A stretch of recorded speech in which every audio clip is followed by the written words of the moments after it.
Good morning to all my friends and family, and welcome to this episode of Jim's 5am Club. If you're wondering where I am,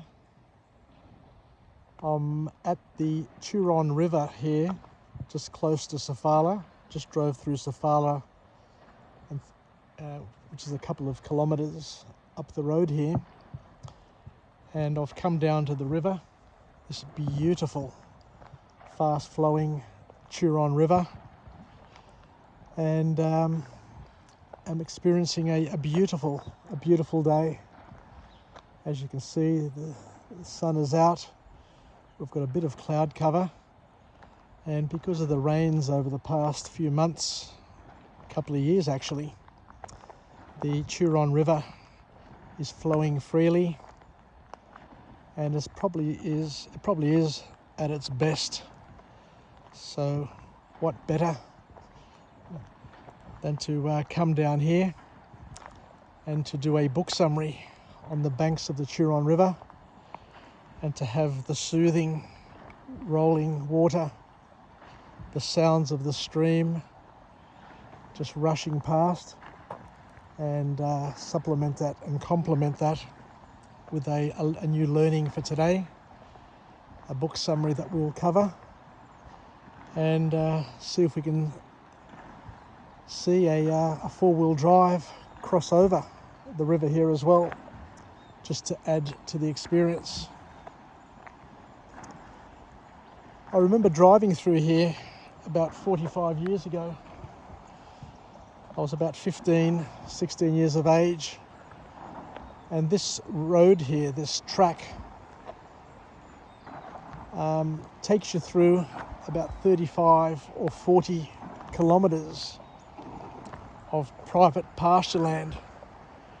And it is spectacular, I've got to tell you. And I can't wait to come through here with a four-wheel drive one day. I tried hiring one at Bathurst this morning, but they're as rare as hen's teeth on the weekend, as you'd imagine.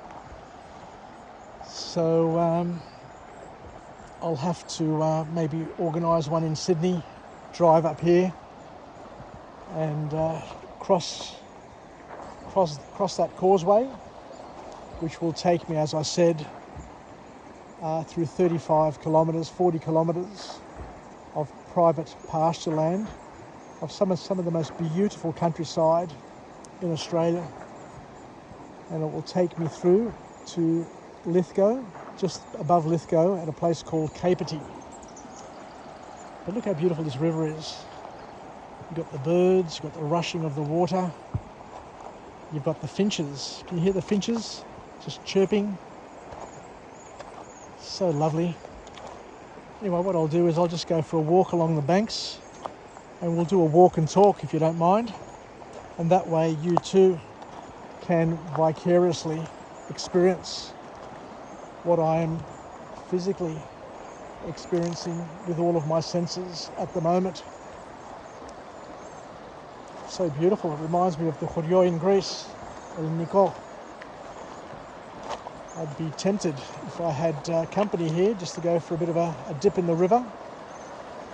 Probably find a little eddy like round about here where you can get in and not get washed down, because it is moving very quickly, as you can see.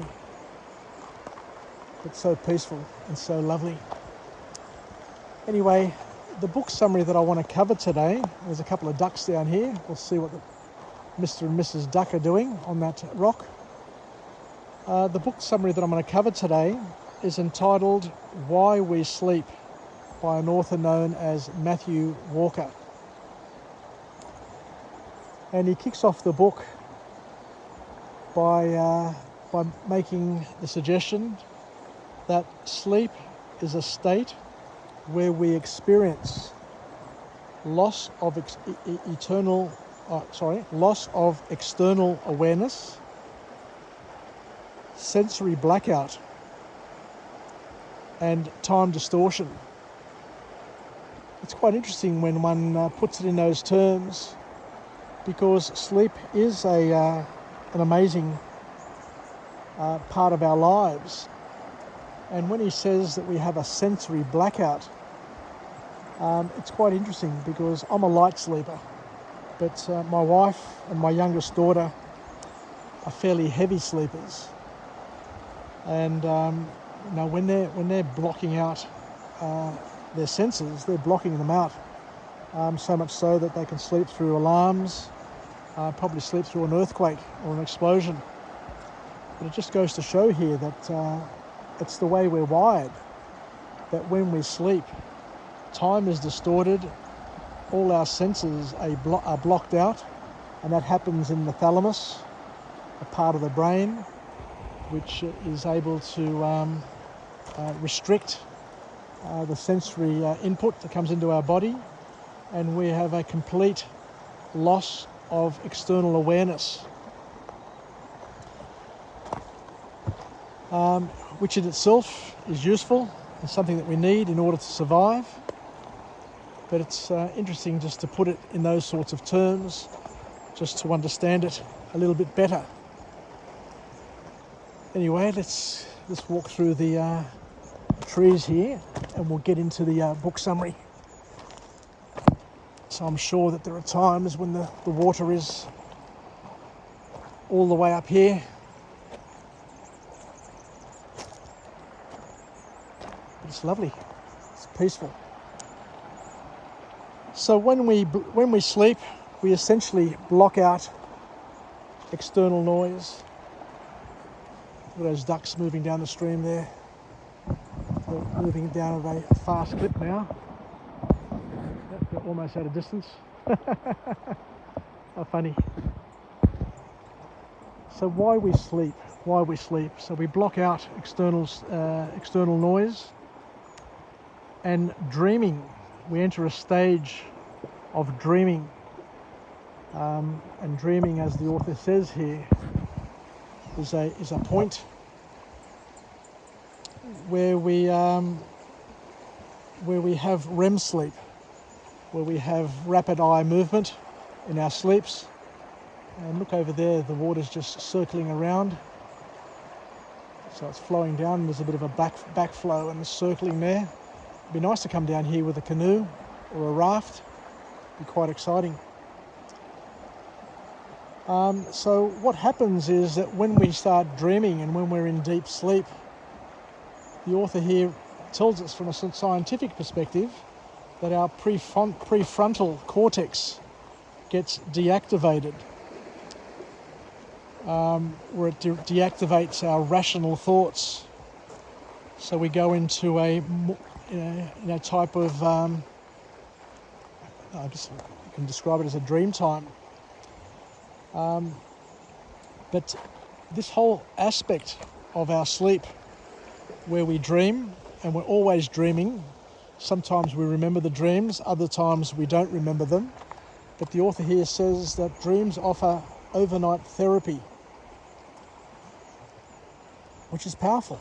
It's just powerful to read this and to understand it, that the fact that we sleep and we dream is part of our therapy, part of our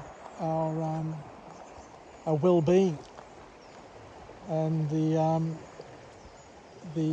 dreaming, the overnight therapy, allows us to have emotional resolution, and it allows us to decode our emotional experiences, both positive and negative.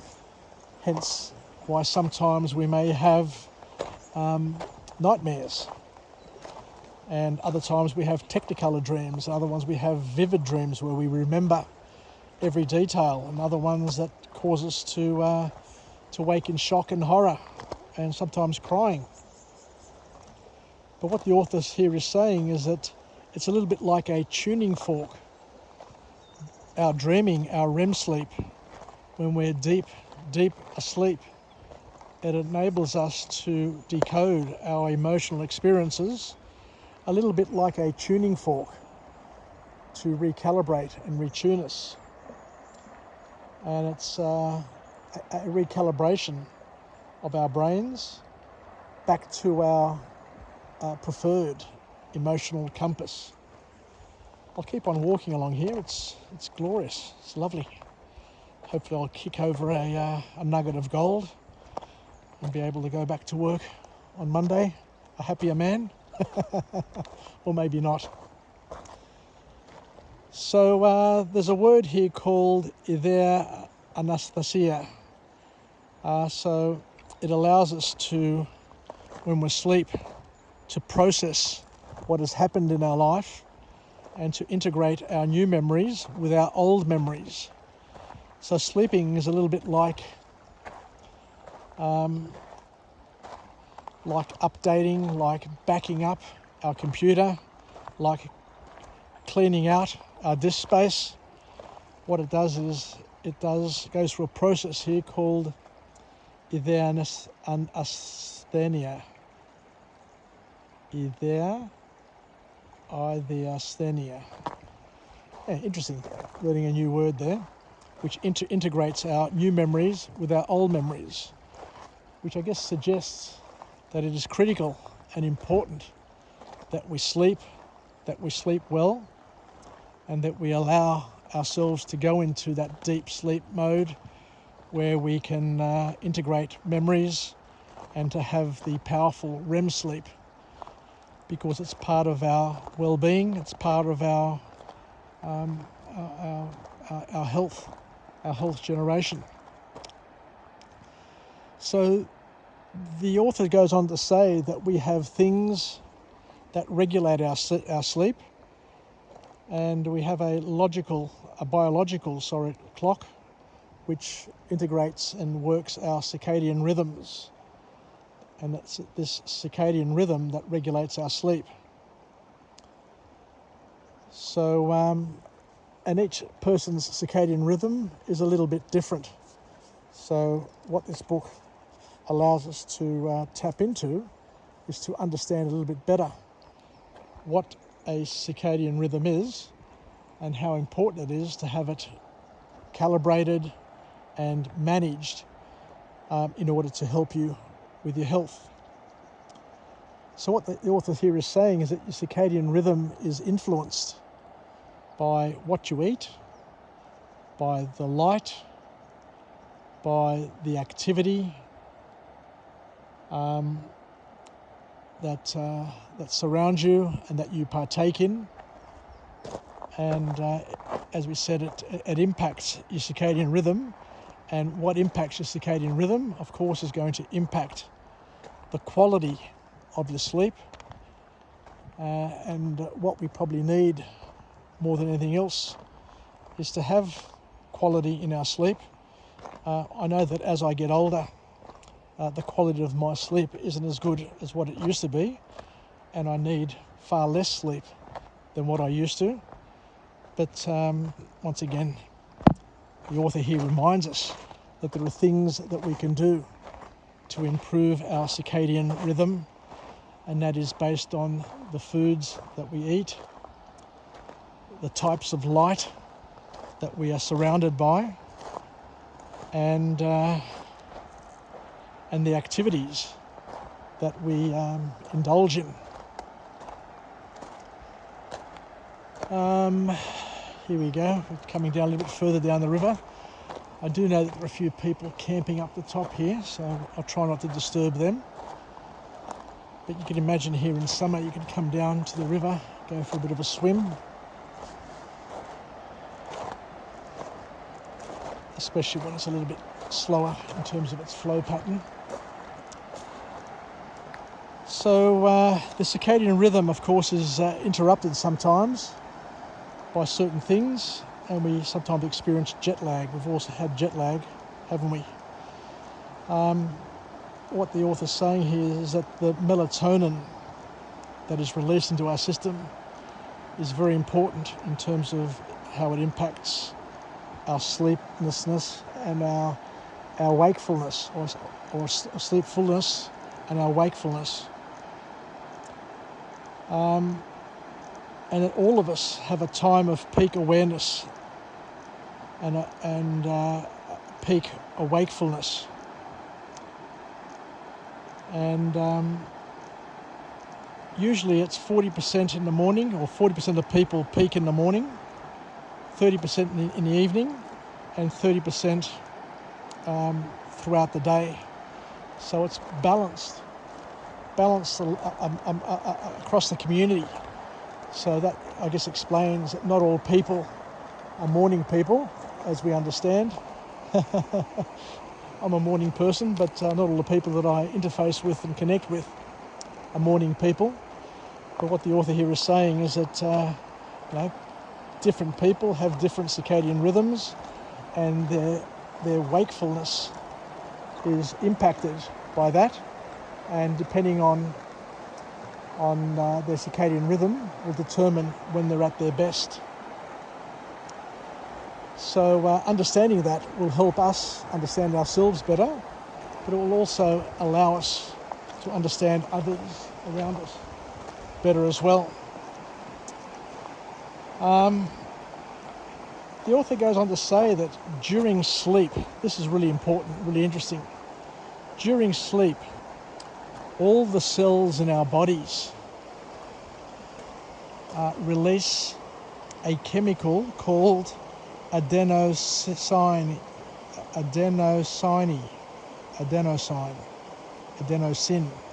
Don't know how to pronounce it, but for those who know what it is, please forgive me. But the bottom line is, for the layperson, that when we're sleeping, our body goes through and does things in our mind, and it also does things which aid our physicality. So during sleep, all the cells in our body are probably at their most relaxed, and during that relaxed state, when everything is switched off, will release a chemical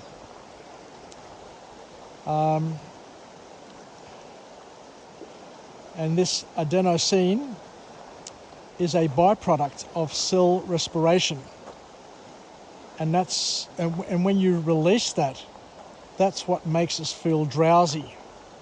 So you know how when we wake up from sleep sometimes you feel really drowsy? The reason why you're feeling drowsy is because your body has been releasing this chemical which is being secreted into your blood, and it's causing your drowsiness. And they build up in the cells when you're awake, and are released when you're relaxed and you're asleep, which is interesting to know, and hence what causes that drowsiness. The other point that the author makes in this book, and I'm comforted knowing I can walk along here and not look where I'm going, and I'm not going to step on a snake because it's a colder time of year. So the author here is saying that there is a sleep-wake switch in the brain, and it's regulated by a thing called orexin, a chemical known as orexin. So a lot of these things that happen to us happen automatically without us having to think about it, without us having to do anything. In fact, they just occur, which is beautiful. But then again, we've just learnt that there's a switch in the brain that is regulated by a chemical known as orexin, which is released by the hypothalamus. And it tells us that we're awake, and it impacts our sensory gate. So that's the sort of stuff that you need to switch on to be alert. I guess in sports, I guess when you're in an exam, you want to be fully switched on, so your brain can access all that it can access. And once again, all of these things are chemicals that impact our sensory gate. So, according to the author here, sleep, as we know, is vital for our health. It's vital for our health and our immune system. And we all need, on average, 7 to 9 hours sleep unbroken sleep, quality sleep, every night. And that the sleep that you miss out on is sleep that you never get to catch up on. So you need to manage it as best you can on a regular basis, I guess, is the key lesson that comes from this book. Here's a nice little quiet part of the river. I just love the sound of the water coming past. Because the author then goes on to say that we do suffer, or we can suffer, sleep deprivation. And it's accretive. By accretive, what we mean is that all the hours of sleep that you haven't had will keep on adding up, will keep on accumulating. So we need to get to a point where we catch up on our sleep, else we may have further issues during our lives as we get older.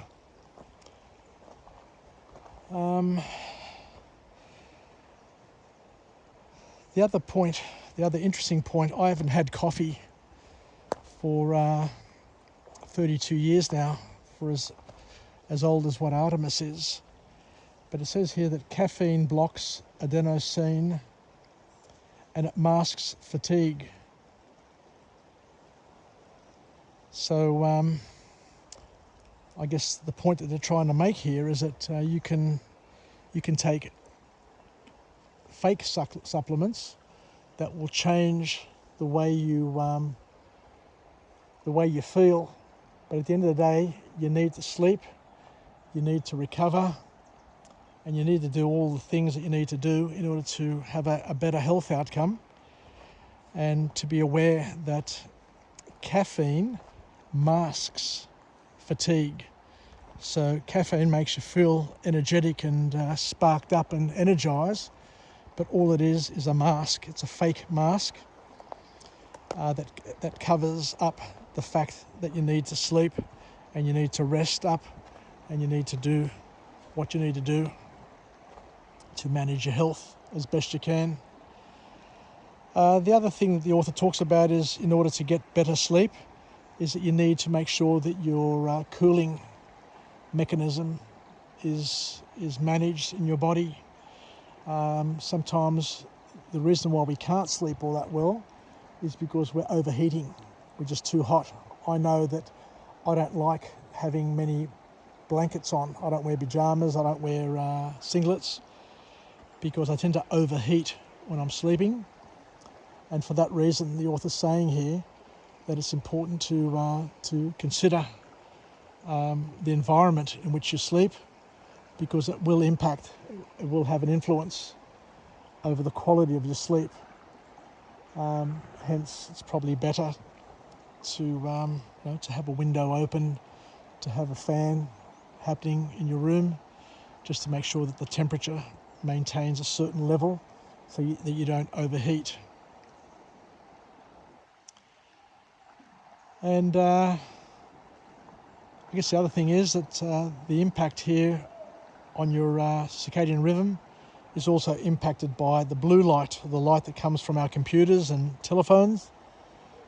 What the author is saying, once again, is to be aware of it and to switch off your devices well before you go to sleep. Otherwise, you're going to have an impact, because that blue light, or that light, influences the chemicals secreted into your body, and it plays with your head in a negative way when it comes to relaxing and sleeping. So there we go. Thank you very much once again for joining me on this episode of Jim's 5am Club, where we've taken an opportunity to come for a walk along this beautiful Turon River, this fast-flowing, very, very happy river. And I'm glad that I came down this time of year, because I could imagine coming down here during drought times, it'd be just a trickle and it'd be quite uneventful. Whereas today, It just is at its absolute best. The grass surrounding us is green, the water's moving, and it's just come alive. You just feel alive as well. Yassas, until we meet again. This is Jim signing off from Jim's 5am Club from Sofala, which is near Lithgow, near Bathurst, and it's an old gold mining town which once boasted 60 pubs,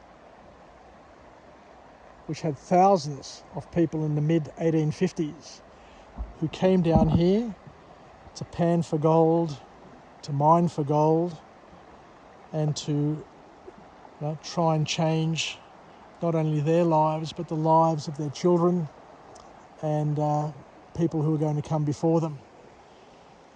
There's no doubt that where I'm standing here now, there would have been hundreds, if not thousands of people panning in the river here, trying to dig up some gold. And I'm sure there's plenty of gold in this river still, but I don't see anybody trying to find it anymore. But 150 years, 170 years ago, this place would have been a hive, an absolute hive of activity. If only these trees could talk, if only these river pebbles could murmur. Maybe that's what the river's telling me. If I just stay silent for a second.